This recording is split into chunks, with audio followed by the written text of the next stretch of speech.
So, remember, with the fact that also, okay, let me just balance it properly. Yeah, with the fact that, we all are looking forward to the UEFA Champions League round of 16, ties that are actually taking place. Remember, we also have Europa League knockout games to actually look forward to, right? And I'm actually going to be giving you a game by game preview of what to actually look forward to in the second leg of the UEFA Europa League knockout playoff second legs, right? So what we have actually seen from the first leg is the fact that we've seen AC Milan, Benfica, Galatasaray, Sporting Lisbon, as well as Karabakh, actually enter the second legs, holding an advantage, while three ties, including Roma versus Feyenoord, remain evenly poised, following first leg draws. And I'll actually be giving you a lockdown on every particular game, right?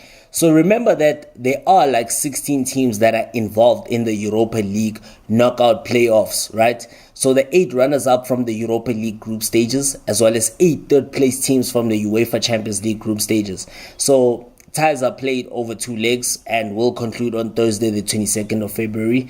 And the away goals rule has actually been abolished, remember? And the 8 playoff winners, will join the 8 group winners in the round of 16 draw on Friday, the 23rd of February, right?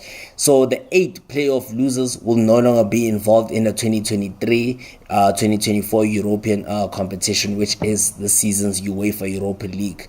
So the first game on our radar, which will be taking place on Thursday, the 22nd of February, is Reims, French team Reims, taking on AC Milan. Obviously, the Rossoneri hold a 3-0 advantage, right? Due to the fact that Ruben Loftus-Cheek, scored 2 headers and a wonderfully worked goal between Theo Hernandez as well as goalscorer Rafael Leao gave a flowing Rossoneri a comfortable home victory in their first leg. Reims, did threaten at times, but Milan, who dominated possession, provided the moments of quality, which the visitors could not, right? And despite some exciting late attacking efforts, the defender of Reims, Artur, Tiati admitted as, in the post-match interview, telling, the interview with the UEFA.com that he and his teammates felt Milan didn't control the whole game, but were better in the key moments. He added, "It's not over, anything can happen, anything is possible." My brother, I'm not sure if I agree with you on that one, but we'll see. We'll see. Because I don't think AC Milan will relinquish a 3-goal advantage. I don't think they will do that, right? Remember the French team Rennes, they have actually scored in all but 2 of their last 17 Europa League fixtures. But the signs at the San Siro indicated that AC Milan could cause serious problems on the counter-attack as the French side, search for a route back into this tie. So they will need to actually be a well-balanced side as well as brilliant in attack to actually cause an upset in the second leg, which I don't foresee happening at all, right? And even you, the viewers at home, I'm sure you don't foresee an upset happening in this particular encounter between the Rossoneri as well as Rennes, right? So another thing is that AC Milan, right, they have got 8 players in their squad who have played in France before. Obviously, Olivier Giroud, who played for Montpellier before joining Arsenal. Rafael Leao was on the books of Lille. We saw Mike Magnin, who was also on the books of Lyon. We saw Simon Kier, Yassine Adli, Alessandro Florenzi, Ishmael Bennacer, as well as Pierre Kalulu. So all those players have played in France from the AC Milan squad, right? And another thing is that another game that we are actually looking forward to, that prediction between Rennes and AC Milan. AC Milan will go through. I predict them winning the game by 1-0, so it will be 4-0 on aggregate to the Rossoneri. So the next game on our radar is Freiburg taking on Lens, right? So it's an evenly poised game, right? It was a goalless draw, in the first leg in France. So despite the fact that, Frank has, believed that a number of his players did not perform at the level, he would have liked. But, to be honest, from my perspective, Lens, actually did, do so much to actually dig in deep to, keep an out-determined Freiburg in the first leg. And, sincerely, I still think that, Lens will qualify, for the next round. Because, look, they they've got a great defense. They've also got great attackers. They can actually hurt any opposition on their attack. So, yeah, man, I see Lens actually going through, right? But it's actually not going to be an easy one away from home to Freiburg in Germany. Remember, Christian Streich, had considered the first leg as a must-win game, as Freiburg, traveled to France on the back of 3 German Bundesliga defeats. With that said, there was so much optimism that he actually had to start top goal scorer, Vincenzo Grifo, who has got 9 goals in all competitions, including 4 goals in this season's UEFA Europa League, and Michael Greco-Rich, who actually has scored 3 times in the Europa League on the bench. And Freiburg, now will aim for the last 16 for a second consecutive season, having weathered the storm. And Lens coach now, he has declared that everything is still possible, as his men will look forward, to actually continue their first European campaign since 2007-2008. So another interesting factor to actually take into consideration when you consider this particular encounter between Freiburg as well as Lens is the fact that Freiburg have only played, the French opposition 3 times in the UEFA competition, right? And I'm not saying Lens, I'm saying French opposition. They've only played them 3 times in any UEFA competition, and they've won twice, they've drawn once. So the first 2 matches were against Nantes in the last season's Europa League, and they actually won those ones, right? Which was in the group stages. Okay, that's a very interesting statistic coming into this one against Lens. So basically, they do have a great record against French opposition. So heading back to France, Toulouse will be taking on Benfica, and the Portuguese Giants come into this one at the commanding 2-1, victory, right? 2-1 advantage from their victory at home, right? So speaking before first leg, decided by Angel Di Maria's last grasp penalty, the former Benfica winger Simão Sabrosa, the club's head of international relations, said that the strong Portuguese community in France could inspire the Eagles, in Toulouse, right? And the 2-time European champions may need that support. They will be required, to actually have that kind of support, because they have actually struggled to break down knockout stage debutants who were confident in their mood, during their 2-1 defeat, in Lisbon, keeping to their passing principles, absorbing pressure, as well as even equalizing through Mikel Desler's volley, So, you must also bear in mind and remember the fact that Benfica are a big team, right? So, I'm actually expecting a similar game between Toulouse and Benfica. It's actually going to be a tough game, and it's going to be an incredible atmosphere from the home fans, the Toulouse fans. Remember, they did pull off an upset against Liverpool, at home this season in the group stages, so it's not going to be an easy encounter for Benfica, right? But, character will actually determine whether, Benfica will be able to see this tied through and actually progress to the last 16, so, what's actually interesting to actually note is that Toulouse, qualified for the Europa League by winning their first ever trophy in the form of the Coupe de France last season. So they scored 25 goals in 7 games on their glorious run, including 4 in their first 31 minutes of the 5-1 defeat of Nantes in the final of the Stade de France, which was actually last season. So, Toulouse are actually a great side. You can never underestimate them. And my advice to Benfica is that come in prepared for this particular encounter, because it's not going to be an easy one, right? And the next game, obviously, we'll see Karabakh taking on another Portuguese giant, Braga. So remember, Karabakh head into this encounter with the 4-2 advantage, surprisingly. They did defeat Braga away from home in the first leg by 4-2. So Karabakh, coming into this one are just 90 minutes away, from reaching the round of 16 in a major European competition for the first time in their history, right? Gorbanov, side headed into the first leg against the Braga side that had won each of their last 3, previous Europa League knockout matches on home soil without conceding. So That was another record that was broken. And however, Karabakh ran, amok at the Estadio Municipal de Braga. We saw Abdullah Zabir, actually scoring twice with Marko Jankovic as well as Juninho were also on target. And we also saw the Horsemen, they still actually have work to do in order for them to actually progress to the round of 16 of this Europa League competition. But they will actually be buoyed by the fact that they have lost just 2 of their last, 26 European matches on home soil. And Karabakh have actually failed to score in just 1 of their last 15 European matches this season. So that's an incredible record, and that again will speak to the fact that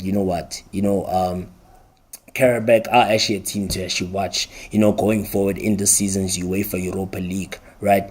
And another thing is that Karabakh, I was never going to fancy them against Braga because Braga just came from the Champions League. Unfortunately, they were knocked out as they did finish third best to Real Madrid, as well as they did finish second best to Real Madrid as well as Italian champions Napoli. So there was no way that they would progress from that particular group. But them playing in the Europa League, you'd expect them to also be fancying their chances to actually clinch the title, but it wasn't actually meant to be. So it's going to take a lot for them to actually come back into this encounter, right?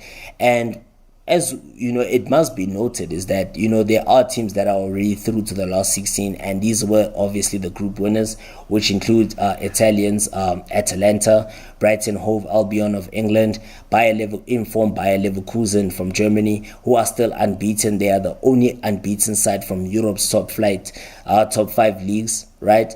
We saw Liverpool from England, Rangers from Scotland, Slavia Praha from Czech Republic, Villarreal from Spain, West Ham United from England, last season's UEFA Europa Conference League winners, right? So another game to actually look forward to as defending champions, last season's runners-up, AS Roma. They will be taking on Feyenoord, right? So the first leg resulted in a 1-1 stalemate, right, at the Stadio Olimpico. So how important will, those very near misses in the first leg prove when Roma and Feyenoord meet in the Italian capital?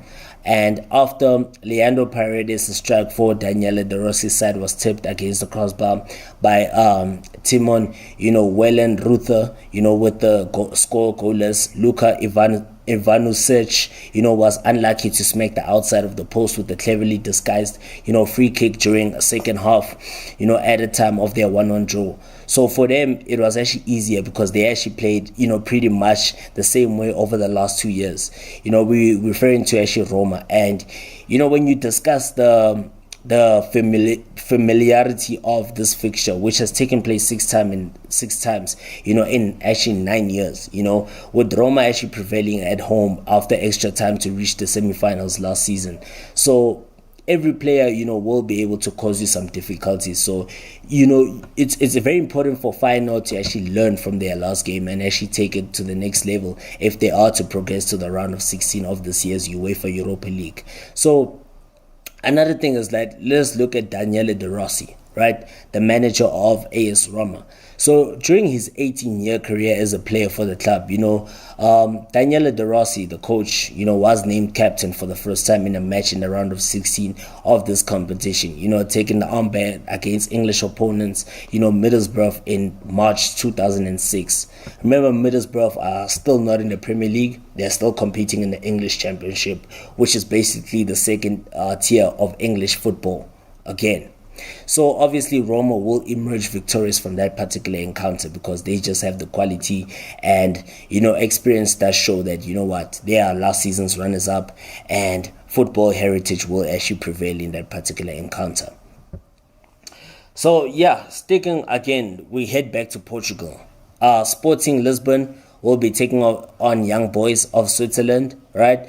The Portuguese are obviously in the ascendancy with a 3-1 advantage away from home, and they take it back home into this particular encounter, so they do lead by 3-1, and they are obviously well on their way to the next round, the round of 16 of this year's UEFA Europa League. So in that particular encounter, they were led by a lively informed talisman, Victor Gyökeres, and the creative Marcus Edwards. Visitor Sporting established themselves as clear favorites to actually progress in the first leg.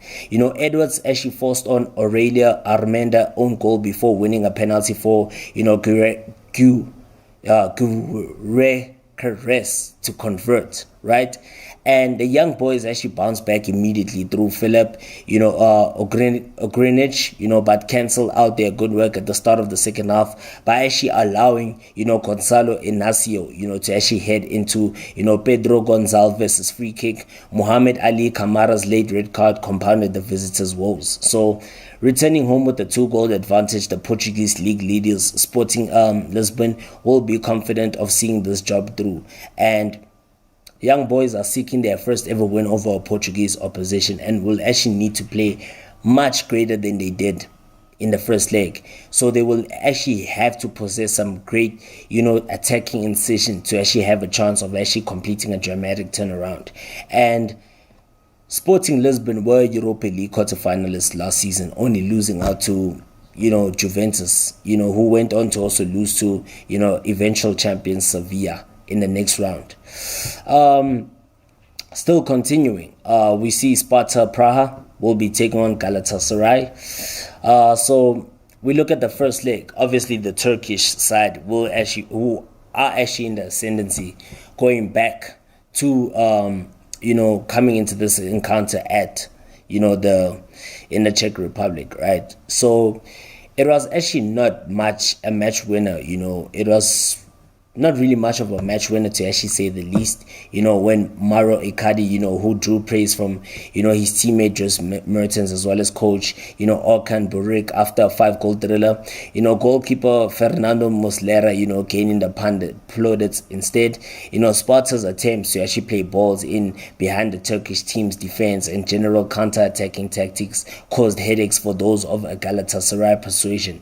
And the Czech outfit were foiled, in a number of occasions by Muslera's heroics, right? So Buruk also commended his group's reaction to conceding to Jan Kucha's, header shortly after Victor Nelson's, dismissal, while Brian Pritzker, felt his Czech champions brought their best on the pitch despite the defeat.